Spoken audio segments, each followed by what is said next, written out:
Welcome to Jets Rehab. I'm Russ Cohen. We've got Orlando Macchia. Orlando, how are you? Russ, I'm doing well. Looking forward to doing yet another show with you. How are you tonight? Good, good. Yeah, I had a chance to go to camp, have some things to say, and we've got Mike Augello. Mike, how are you? Good evening, gentlemen. Pretty well, and looking forward to the season, but we have to survive the boring preseason before that. We do, and you're going to give us a perspective of what people outside the uh, metro area are thinking about the Jets. So we'll see how that works out. All right. So first thing, I want to talk about Mekhi Becton because in my report, and this was how long ago? July 24th. So on July 24th, Orlando, I put up that he didn't work as hard with as many reps as his teammates, but he was out there. He looked good for the most part. He overmatched whoever tried to hold him back. I still need him going all out with that knee.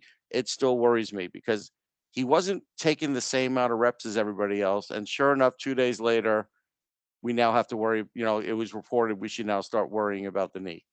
Well, and then there were seemingly conflicting reports this week where one, it was the quote pitch count, and then it was his knee acted up because he didn't work out. I think it was Wednesday. He didn't practice. He was over on the sideline. There were reports that McDonald bullied him around on some reps the day prior to the knee issue, and he's a guy that hasn't played a full game in 2 years. So to me, I'm writing him off, to be honest with you, and anything you get from him is house money. Yeah, I just, Mike, it's a situation where I saw that he just wasn't taking the same amount of reps as everybody else. I was watching his knee. I saw the wrap he had on it, and I don't trust it.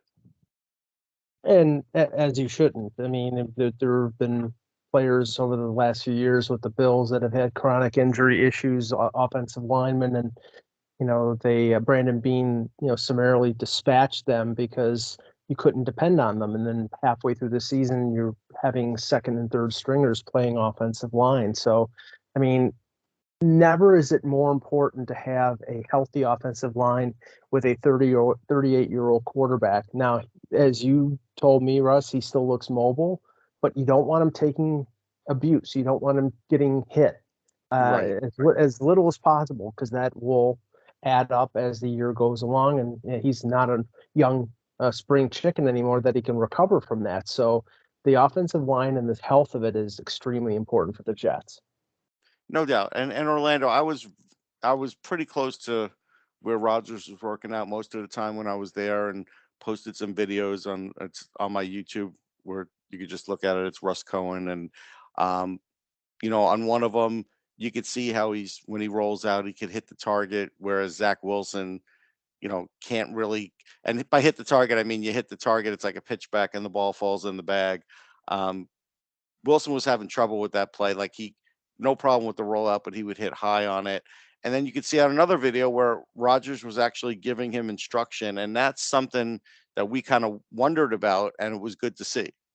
Yeah, for sure. It was nice to see. And Rodgers has certainly done all the right things. We knew he'd say the right things coming in here, but, then financially taking the $35 million pay cut to help smooth out some of the salary cap issues so that they can deepen this roster. He made a multi-year commitment to this team. And, as you alluded to, the working with Wilson was, again, something I was concerned about too. So it's certainly encouraging. And it makes me wonder just how bad that was in Green Bay, because I have to be honest, I'm pretty shocked. I wasn't really in the Rodgers camp and thought this was more of an arranged marriage, but it seems like they've made it work, and he does seem genuinely happy. So he does. Going into year one here, I'm certainly encouraged with that. But as Mike alluded to with the line, keeping him upright, I have some concerns with that. And yeah, no doubt. Some of the I guess the discontent he may have if he's taking a beating. I'm particularly concerned at the two tackle positions, but we could go into more on that later. Yeah, I mean, just to finish out on the line, and you could talk about the tackle positions at some point. McGovern looks really good. Like, I don't care that he's older. He actually looks a little lighter and looked really good. I was impressed with Wes Schweitzer, who could play center or guard, and he was really strong. Max Mitchell looked good, and Vera Tucker was the best guy out there by far. And so, while we worry about Becton, it does seem like they have some depth at least. At least on the interior. I am concerned with the tackles. Brown with Yeah, his age coming off the surgery. yeah, yeah, I thought as he got acclimated and in better shape, he held his own, played well. Um, Mitchell, he played admirably well, kind of getting thrown into the fires, and he was a little undersized and I thought to be physically ready. I do suspect that at some point, Vera Tucker's going to be playing one of the tackles, and that's where a guy like Schweitzer, who you were impressed with, that's good that they have that depth. They also brought in Tristan Colon for Baltimore, so they have depth on the interior. And then Joe Tippmann's the wild card, the second round pick, because if he has a good preseason and he's the starter from day one, you've got some options with McGovern. You can get away with him at right guard if you have a fire at tackle. So that I mean, interior depth may allow them to move Vera Tucker as they see fit. yeah, I didn't get a chance to see much of Tippmann. I'll be honest though, I don't think, and then we'll get Mike's opinion. I don't think they're going to start a rookie at center with Rodgers. I just don't. I'm inclined to agree, but he's definitely on my list of those 4 or 5 guys I really want to get a look at in the preseason, and where Sure, that fourth game's going to come in handy. sure. And Mike, as far as like what you saw last year out of the Jets line, I mean, Brown, you're not going to see much of in these practices because he's old, but he was pretty damn good. Um, what's your take on the Jets line for games that you saw? Well, for the game earlier in the season that the Jets won, if you remember, I believe it was mostly Zach Wilson running and the running attack. It wasn't Yeah, the passing attack, so there wasn't a lot of time. And a young quarterback needs more time than a veteran guy. Um, but I mean, it was fine early on, and then as the season went along, I mean, obviously, if there's a lack of depth, that shows itself later in the year as players go down. So, I mean, it was definitely a priority to improve the depth of the line, just like Buffalo did as well in the offseason. They're bringing back the same starting five with the exception of they brought in Connor McGovern from Dallas.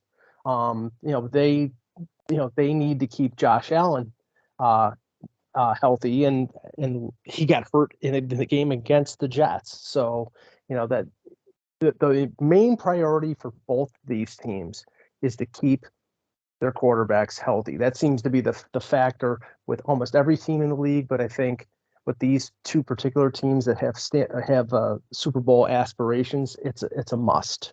yeah, no doubt. Now, Orlando, as this is where we're going to start to have some arguments, I feel, with running back. So, that day I actually saw Michael Carter looking great, which is no surprise. Uh, he had he had good speed. Rogers looked like he had some good timing with him on some pitch plays. And, Hall was out there, but he wasn't really doing anything. That's fine. The guy that they were plugging, Israel Abanaconda, he looked like he could block at least. I didn't see him running, but I could see he's a guy with a low center of gravity. Looks like he has some strength. And then Bam Knight looks fine. I don't think they need Dalvin Cook. I don't see why they would even bother with him. They have plenty of running backs until Breece Hall is 100% in my eyes. And I just think you bring in Cook, and it is too many cooks in the kitchen, pun intended. And he had 30 rushes last year of 1 yard or less. Like, why do I need that? Well, the thing with bringing Cook in is I guess my biggest concern with that is when Breece Hall is healthy, and I would expect by probably week 5, he's fully backing up to speed, taking enough hits in games with limited carries. What is his role at that point going forward? And that's where, as you bring up, the too many cooks in the kitchen becomes a problem. He was 4.4 yards per carry last year, which is a decline. Visually, you could see that he lacked some of that explosiveness. He still can make guys miss and can be elusive in space, but not to the same level. And that Minnesota offensive line was built to really have a heavy, dominant run game. So that's a concern for me. He lost 4 fumbles last year. That's another problem. To me, if you're bringing him in for $4 or $5 million on a 1-year deal to help shoulder the load for the first 4 games, okay, that's fine and good. But then what do you do with him after that? Right. That's my worry. To me, and Abanaconda had been recognized as a guy who's okay in pass pro. So it's encouraging to hear you say he looks good. He's another guy on my preseason watch list. Feels like to me he's going to be the home run hitter. I think Bam Knight certainly earned a long look as one of the running backs in that rotation. I think Carter's probably the odd guy out if they do sign Cook. That seems to be, he fell out of favor with the coaching staff last year and looked slow. So, another guy, really the running back competition as a whole would be exciting in the preseason. But, getting back to Cook, again, if it's $4 or $5 million for a year, okay, fine. The Jets have the cap room that'll help them withstand some of the, as Hall's, getting loose probably again the first month. But other than that, I don't know what to do with them. And that's where I am. It's like, I don't need him. And now that this is dragged out all weekend, it's 7:00 on Sunday night. He's still not signed. So I'm kind of with Brian Costello. Maybe he is using him to get more money out of Miami because I think Miami has more use for him, to be honest. Yeah. Mike?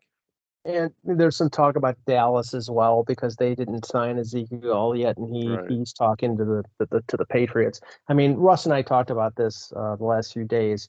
We did? I don't remember. Yeah, no. I maybe I'm blanking. I don't know. But I mean, I look at the Jets here, and when it comes to having Super Bowl aspirations, I mean, to depend on Breece Hall, no matter how great he was, coming off an ACL injury, usually it takes about a year for and it's a running back, so obviously the knees are sort of important, and when you have a running back out there with the pedigree of Dalvin Cook, I mean, if it doesn't cost you too much, I don't think it's bad to have Breece Hall insurance, even if when he does come back and he's 100%. I think it's prudent to sort of share the workload early on and not put too much on that surgically repaired knee. Otherwise, I think you risk getting a really important young player hurt again. And I mean, I grant Russ's point about him having so many 1 yard gains, and I'm not comparing the two, but I remember back in the day they used to say, well, Barry Sanders gets tackled after a yard or two a lot. Yeah, then he breaks off a 55-yard run. So it's like Cook doesn't do that. No, but I'm saying it's smart to have somebody who and I know that I'm not sure if there's any evidence of this that Rodgers did this money move around to maybe bring Cook in or to have some options open. I mean, it may have been for after the Quinnen Williams contract, but if he's saying, okay, I move this money around, I'll get me a running back that I can depend on, then you go out and get the running back because everything is on Rodgers' shoulder. And if he wants, one of the big problems in Green Bay is their general manager did not go out and get wide receivers either in the draft or in free agency. And that was what led to the divorce in Green Bay. You have to please that quarterback. And if getting that running back means pleasing him, then you go out and get the running back. Sure. But Orlando, like I said, Michael Carter looks good. He certainly can handle 15 carries if he had to in a game. He wouldn't even we're talking about Aaron Rodgers. You might get 20 touches a game for running backs. I know people seem to think that the Jets are going to run more. You still have Aaron Rodgers as quarterback. They're not going to run that much. Well, the Packers for the last 4 years were middle of the pack, and I did look at that just from an attempts, not necessarily a yards per carry. But last year they were 26.8 times. Now Rodgers had the broken thumb we know about. Yeah.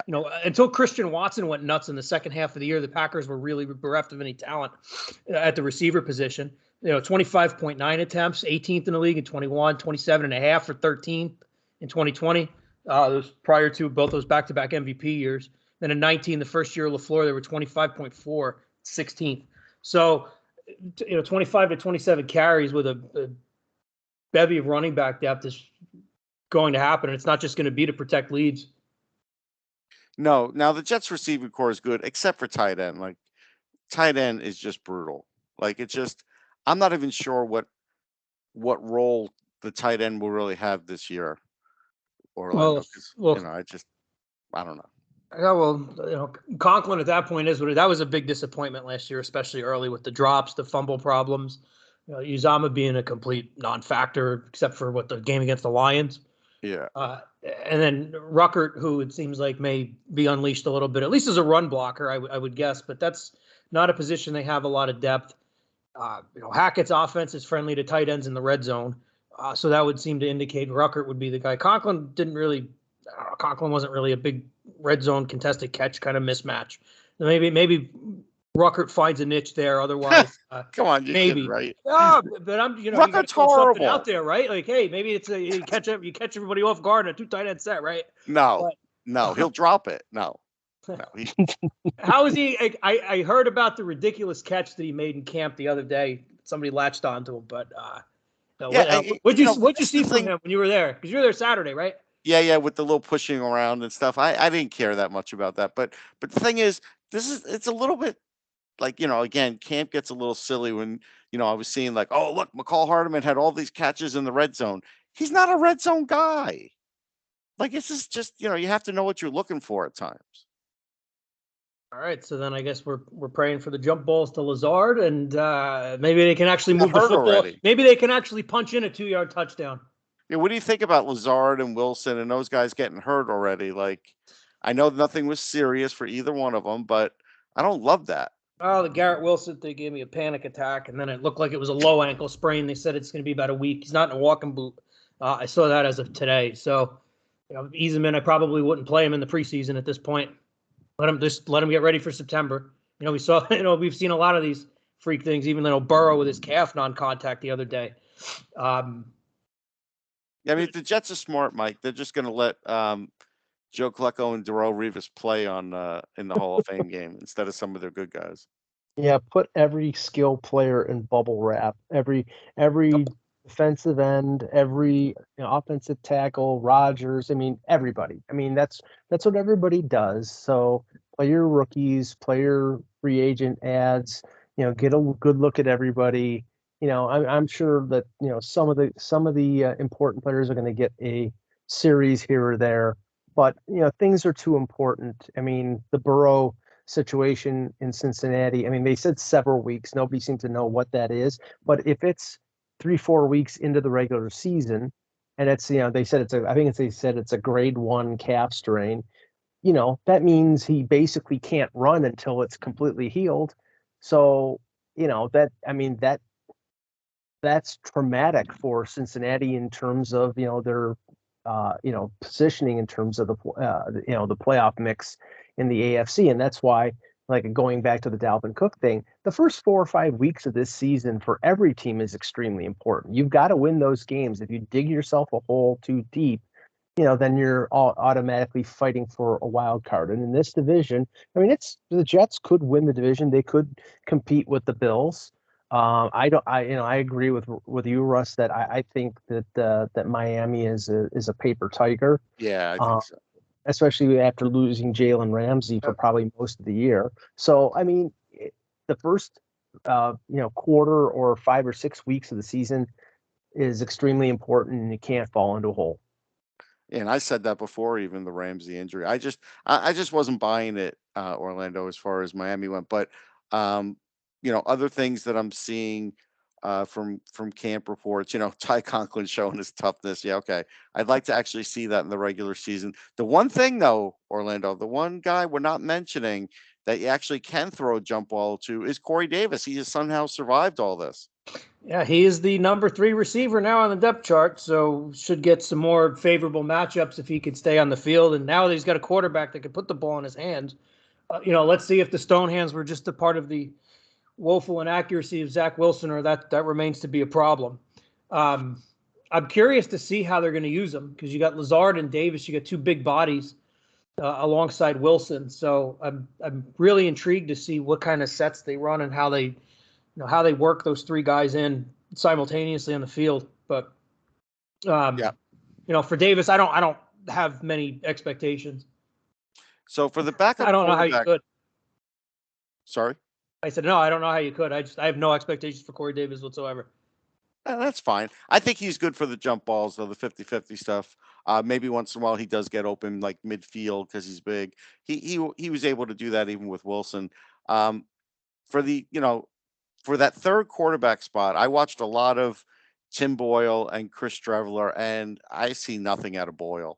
He just looks like a slow to have the ball leave his hand kind of guy, and just didn't look great. And Streveler, because he played in the CFL, and we saw a little bit of him last year, he really plays at pace. Like, I like he's just more of a battler. And I think if you had to bring in someone to play a few downs or even a few games, and let's just say it's not Wilson because he doesn't look good, I'd feel better about Streveler over Boyle, like to have him at least as a practice Yeah, squad guy.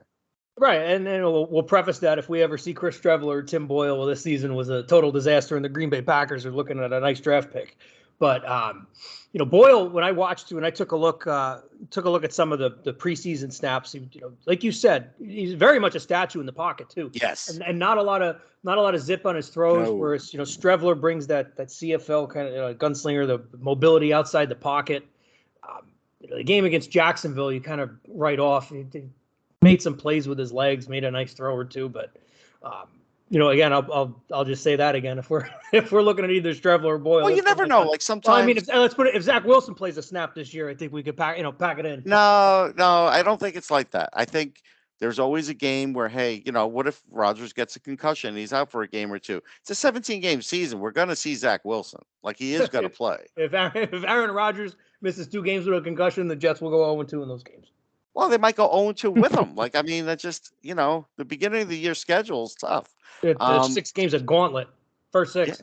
Yeah, I mean, I do like Moorhead looks pretty good. I actually think this is the first time in a while, I mean, other than when Mann was actually good, that the Jets might actually have a good punting game. Yeah, they brought him back. They brought him back from the Saints, I think. And then I know that they brought in Ariaza for a look, at least earlier in the offseason in OTAs. So they've got 2 options there. Correct me if I'm wrong on Ariaza. So I mean, the Morstead will definitely be more reliable than Mann's Shanks. Yeah, Morstead had some good. I don't know why I said Moorhead, but Morstead had some good hang time. That was the thing about him was when he was like practicing his hang time. I was pretty impressed with that. I thought he did a nice job when remember when Mann got hurt in Carolina the first game of the season 2 years ago. Morstead, did a nice job. So that's an upgrade. Yeah. So now we turn to like the secondary and such. Sauce is Sauce. He looked great. Whitehead looked really good.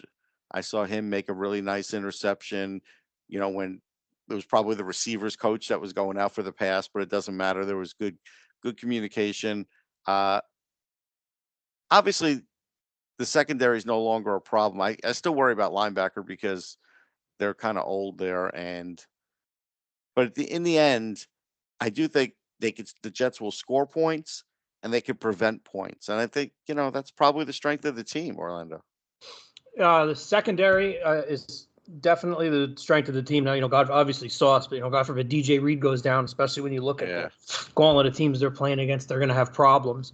You touched on the lack of depth at linebacker. It's Mosley, Quincy Williams, and looks like Sherwood's going to get the first look for that will spot.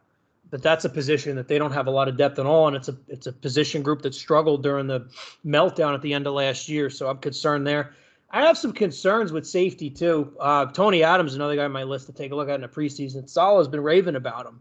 Made a couple of nice plays here at camp, so he's a guy I'm looking forward to seeing. Obviously, they traded for Chuck Clark. They lose him in OTAs. Yeah, I wasn't even excited about that trade, so whatever. To me, it was just, hey, he's better than what they had. He was somewhat of an upgrade, just a solid NFL starter. Solid old. Brought in Amos. They brought in Amos, but yeah. Whitehead, Amos. I don't think Ashton Davis is going to make the team. So it'll be Whitehead, Amos, and Tony Adams.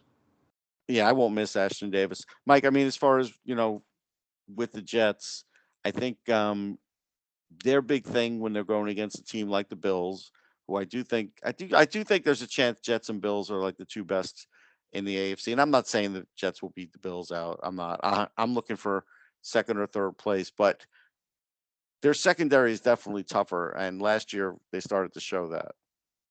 Well, you don't need a great pass rush when you have, Sauce Gardner eliminating half the field. Yeah. Like shutting down a guy like Stephon Diggs. Yeah. And then that's definitely an advantage. I mean, I remember we were talking about under Rex Ryan when they had Revis. I mean, Yeah. that's a big advantage. And with the Bills, with Tre'Davious White before his ACL injury, he's starting to get back to where he was. But they had that advantage where, okay, you don't have to worry about one side. You can have a pedestrian corner on the other side, and it's a great advantage. The Jets do have a pretty decent pass rush. Um, Linebackers, I'll yield to your expertise on that one, but I think they're actually probably up the middle stronger than the Bills are because Tremaine Edmonds left, and right now it seems that the Bills are going to have sort of a hodgepodge of like two or three guys playing up the middle, so that's a little bit of a weakness. But Sean McDermott's going to be the defensive coordinator, and I have a feeling like the Bills are going to be a more aggressive defense with McDermott as the D coordinator instead of Leslie Frazier, who was sort of sit back and wait for Hmm. the other team. And I think the Jets. I mean, the Jets were pretty aggressive last year, especially against the Bills, and they put a lot of pressure on Allen. And I think that's going to be the book. That's going to be what they're going to try to do against the Bills and against teams like Kansas City. They're going to put pressure. They're going to take advantage of the fact they don't have to worry about one side of the field. Yeah, that first game against the Bills, Orlando, that's going to be a big deal because nobody's ever ready, fully ready at the beginning of the season, and we're going to kind of see uh, one of those teams will get a cheap win. Well, week one always being a crapshoot in the NFL, but Yeah. you look at last year, they beat the hell out of Allen in the first time those two teams played. It's like Mike was saying when Bryce Huff got to Allen, but really the whole second half of that game, their defensive front dominated. So you're looking at I guess Jermaine Johnson's the guy you got high hopes for him, Russ. That is a pass rusher. I thought he showed flashes, but I thought he was more of a run stopper, and it was more like raw. I thought he looked kind of raw last year. McDonald, we'll see. It wasn't, it certainly wasn't my favorite pick, but it seems like they're targeting athleticism off the lines. And with those two lockdown corners, you could get to the quarterback with a four-man pass rush with a lot of speed. It'll cause a lot of problems. Nah, I don't have a lot of faith in Johnson. I think their sacks are going to come from where they came from again. Williams, Franklin Myers. I don't think they have a dynamic pass rusher. I don't. I just. I. Again. I just. The Jets and trying to draft edge rushers is just an oxymoron, and that carries over to Joe Douglas. I just don't see much. They certainly have depth and numbers at the position, and Quinn Williams makes things so much better. But we know that. And by the way, kudos to Joe Douglas for getting that done before Hard Knocks. Yeah, no, that was good. I Took mean, long enough, but hey, we finally got the deal done. yeah, no, getting the deal done was a big deal. But again, I'm just going to retell this quick story. There was a guy at camp who came up from like Carolina and he was excited about the Jets. And he said, I wonder where Joe Douglas is. And I said he was probably in hiding. And the guy goes, why? And I'm like, well, look at Becton over there who doesn't look strong at the moment. If he doesn't make it, that whole draft's a wash. I said I could have picked Wilson and Hall. I pretty much said it in articles. So I can only give him credit for how he positioned it and fitting Gardner, fine, that's good. But the offensive line, they're not loaded with Joe Douglas guys, and the pass rushers, they've been failing. So it's like, how am I going to, say that Joe Douglas has built a complete winner here? I can't. All I could say is they got Aaron Rodgers. They have some guys that were there before. They've got other guys that he has brought in, but it's not like all his drafts have been winners. No, I mean last year's draft certainly, getting two game changers in the top 10, it's hard to screw that up. But so at least, But at this least year's now, draft, I mean, at least they're on the right track. He put them in a position with those, he put them in a position, particularly with that trade of Jamal Adams in 2020 to accrue those top picks. And luckily for them, Wilson got hurt. They fall into Garrett Wilson because of that. But I mean, this do draft, you a hear lot anything out of Will hinge on McDonald? I obviously hear nothing.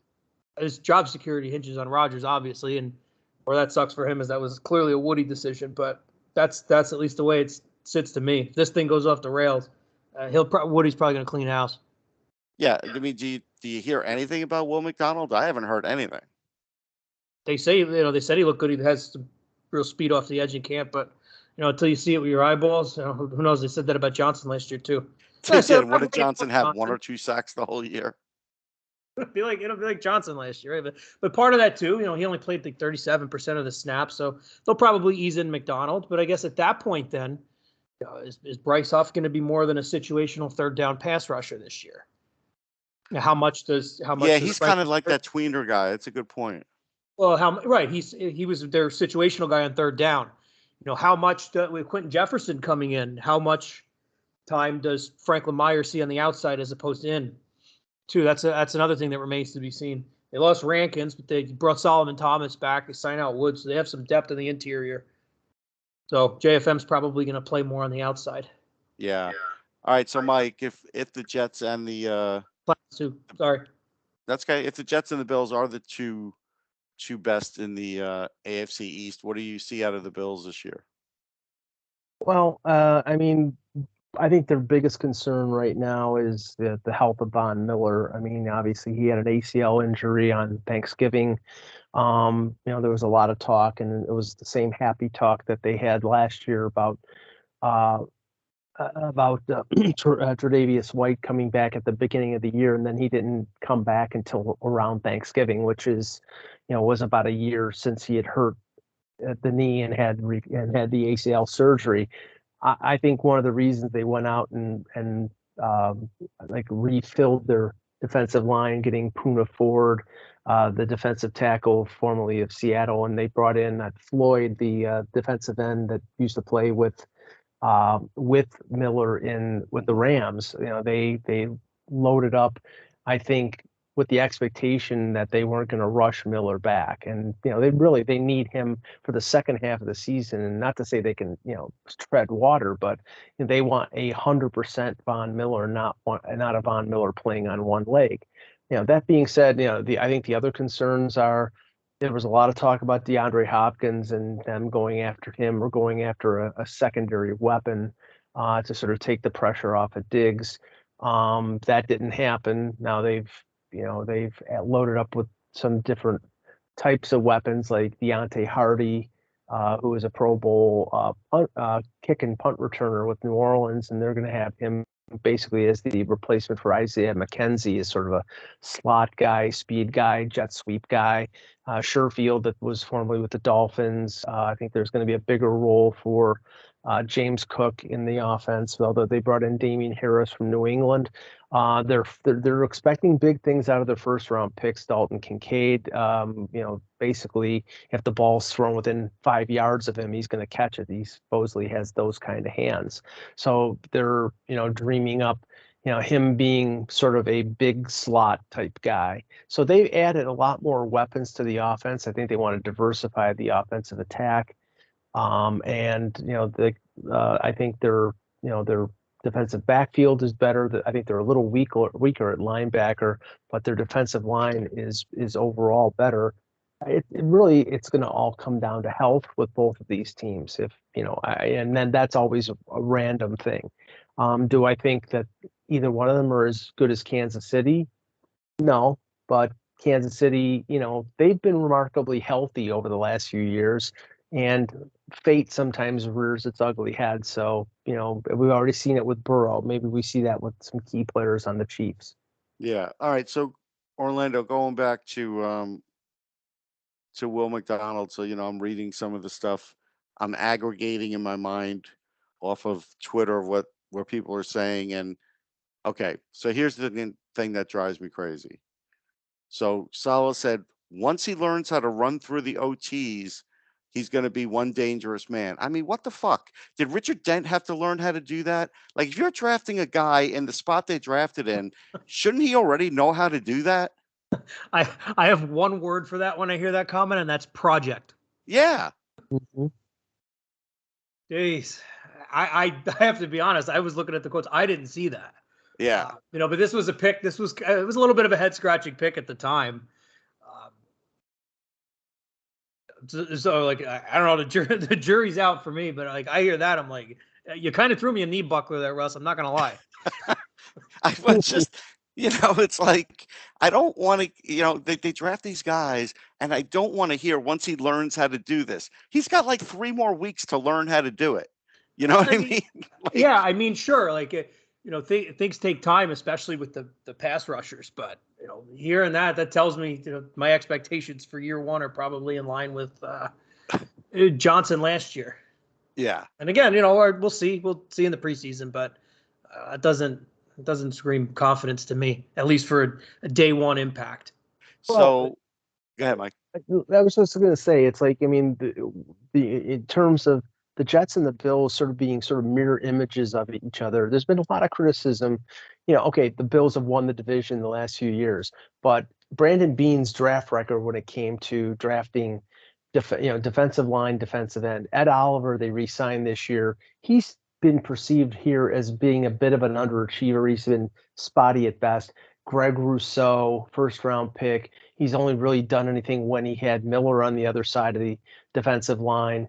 Boogie Basham has not been exactly, revelatory. I'm drawing a blank on one of the other ones, but they've invested a ton of draft capital, just like the Jets have on the defensive line, and they haven't had the results that you would expect from drafting these guys in the first and second round. Yeah, and I didn't even mention Carl Lawson. Like, are we even going to talk about him or not? We're not going to bother. I think he's kind of, for me, like he's just the guy. You know what you're going to get. 6 sacks, the quarterback hits. Then like a solid starter for sure. Yeah. But to me, I was excited when they signed him, but with realistic expectations, he'll make the odd splash play, but I don't think he's going to make a huge impact. So, what is it, like week 5? The Jets play Denver and Sean Payton and his big mouth, and I just like Orlando. I could just see like one of the Jets running backs, just actually not one of the running backs, probably a defensive player, chasing down someone on Denver, maybe kind of going a little too far on the sideline and doing a leg sweep on Payton. Oh, and I sure hope they're in a position to run the score up on that one. Now, I want to talk about the comments for a minute, right? Because I kind of had I read the comments and earlier this week, and like my jaw hit the floor. Like I was like, wow, candor from a head coach in the NFL like that. Okay, like that's refreshing. We all knew the Broncos were a circus last year. A lot of that surrounding the coaches and what Russell Wilson was able to get away with. Say what you want about that. But then I kind of went back to it. I'm like, does Peyton think this is such a disaster and he's trying to wash his hands of it already? I think on whatever $100 million deal is he already like, well, this is such a shit show. I might as well set the tone for this now. I don't think it's that, but I do think while he is trying to cover for Russell Wilson, there's nothing that indicates Russell Wilson's going to be any better this year. I can't disagree. I think for me, when guys show decline for me, it's once you see it on tape again that it comes back. I know that they turned him into a pocket passer last year, and really when was Russ at his best? A lot of those broken plays, getting outside the pocket, his mobility, showing off that arm. And he was more of a statue last year. There were a lot of issues with them at the line of scrimmage calling plays. He took a beating. There was a lot that was, and then obviously the coaching with Hackett and the staff. But for a coach to go, it was almost like a sitting president, right? It's all the predecessor's fault. Yeah. Everything that's gone wrong. And then, hey, how about Rodgers today? He sat with Peter Schrager at camp, and they brought up the comments. Rodgers called him insecure, keep my coach's name out of his mouth. And like for the Jets, it's nice to have somebody with that clout now that has the credibility and clout to speak up for them. He does, but Hackett just needs to keep his head down. He doesn't need to say anything because he did have a bad year. He won't. And that's I think this is kind of career rehab for him.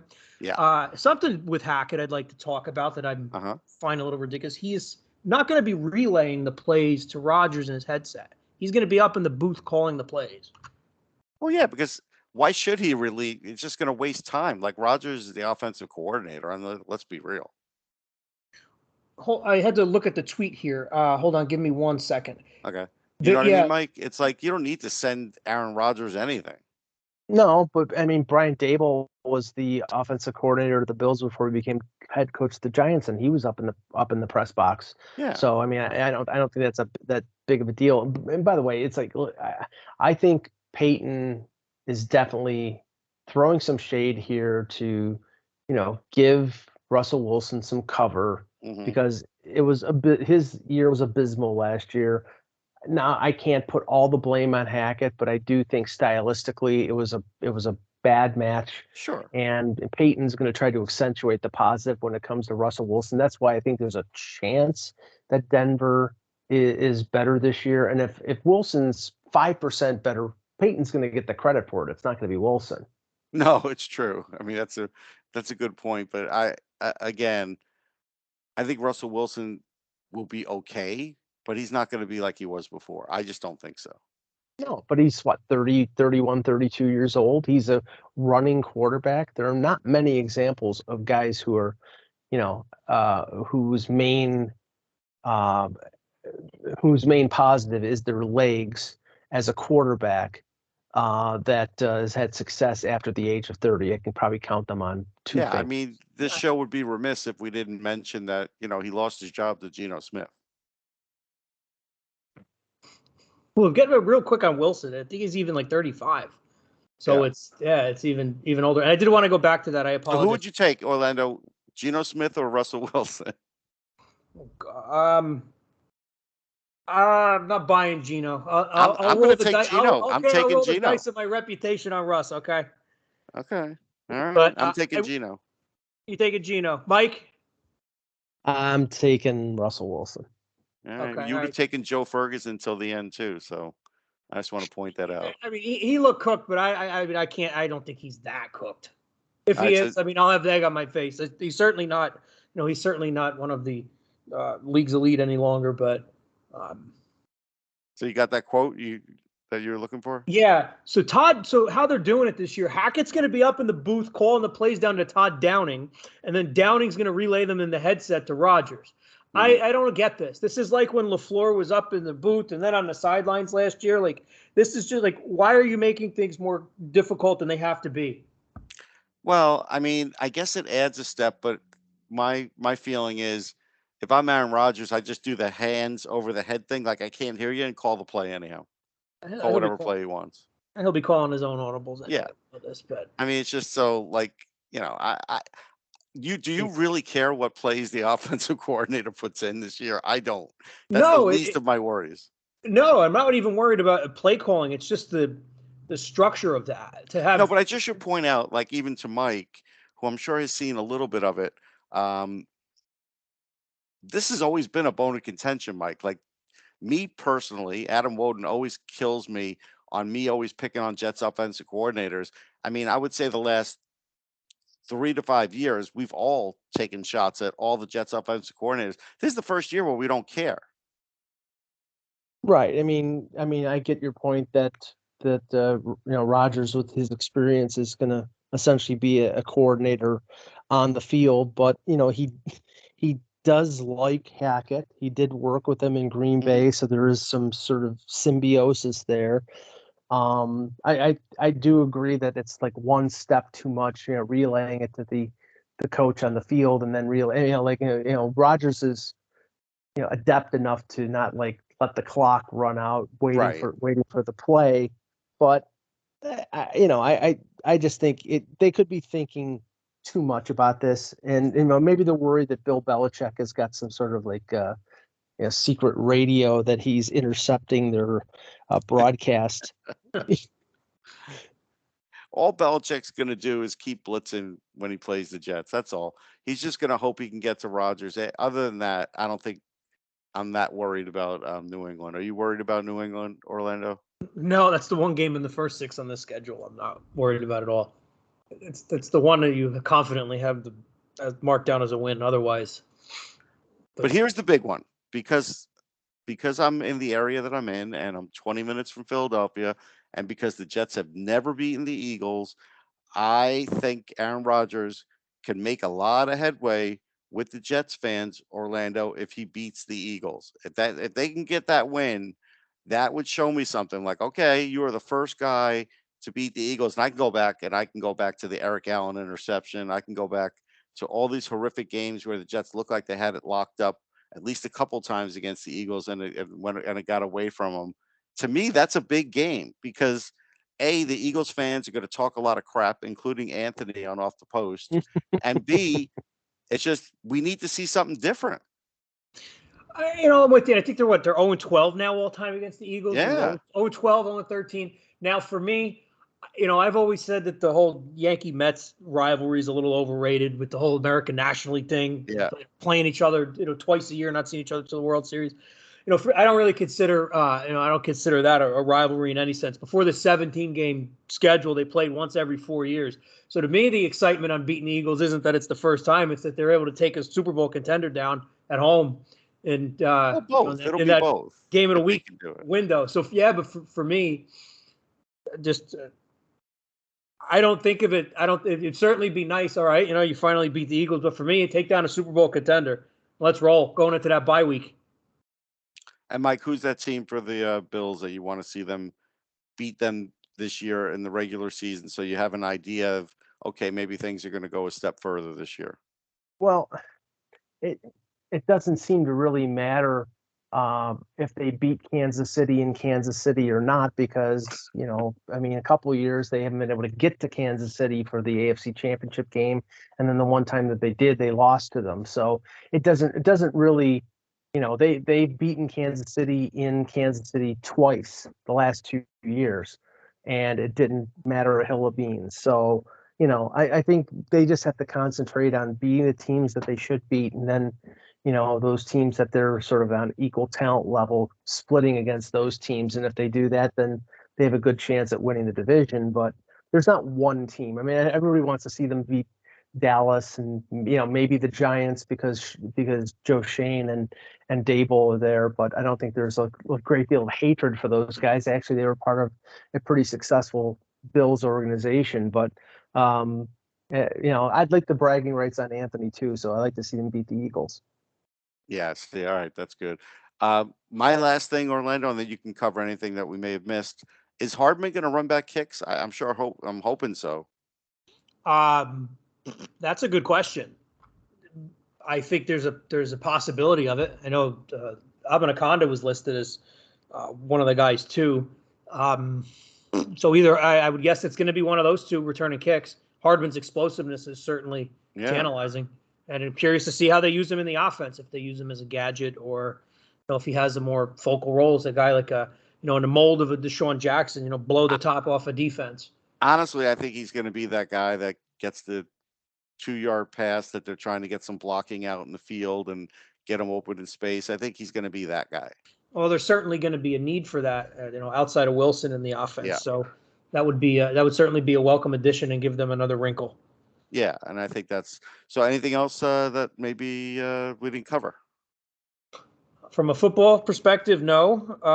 But from a PR perspective for Woody Johnson, those new beautiful white throwback 80s uniforms that they'll be wearing against the Bills Monday Night Football and the Sunday Night Football against the Chiefs. Russ, I know that you told me that you went home with the hat that Woody Johnson was showing off, and I didn't go home with it. I had to order it because you ordered it, right? But it didn't exist though. Like, it just didn't exist. Woody was smart. He wore it. He got us talking about it, and then I was like, "Damn, I need that hat." I thought Russ stole it off of Woody. Well, Mike, if you want to hear my story, I was shopping. I was shopping the other night. I had the short sleeve coach's shirt, and I had this beautiful Mitchell and Ness sweatshirt. I had something else in there, and then another long sleeve shirt. I had that $300 worth of shit in my cart, and the hoodie sold out while I was buying it. And I said, "That's it. I'm getting nothing now." So I got shut out of the windbreaker with the helmet on the back. I got shut out of the sweatshirt. So I am currently lacking my throwback gear, but when it comes back in stock, I have my credit card at the ready. That sounds like my story from my recent visit to the Yankee Stadium. I always like to buy something at Yankee Stadium whenever I go there, and I was looking for a zipped hoodie, couldn't find it there, went online, bought something that I thought was what I was looking for, and when I got home from my vacation, I opened up the box, and it was basically like one of those sort of like thin polyester raincoat type of materials and not a zipped hoodie. So I'm not pleased either. And we're never pleased with any kind of gear we get. Well, that's it. I think we've covered everything. And that's it for this edition of Jets Rehab. We'll catch everybody next time. Thank you for listening, everybody.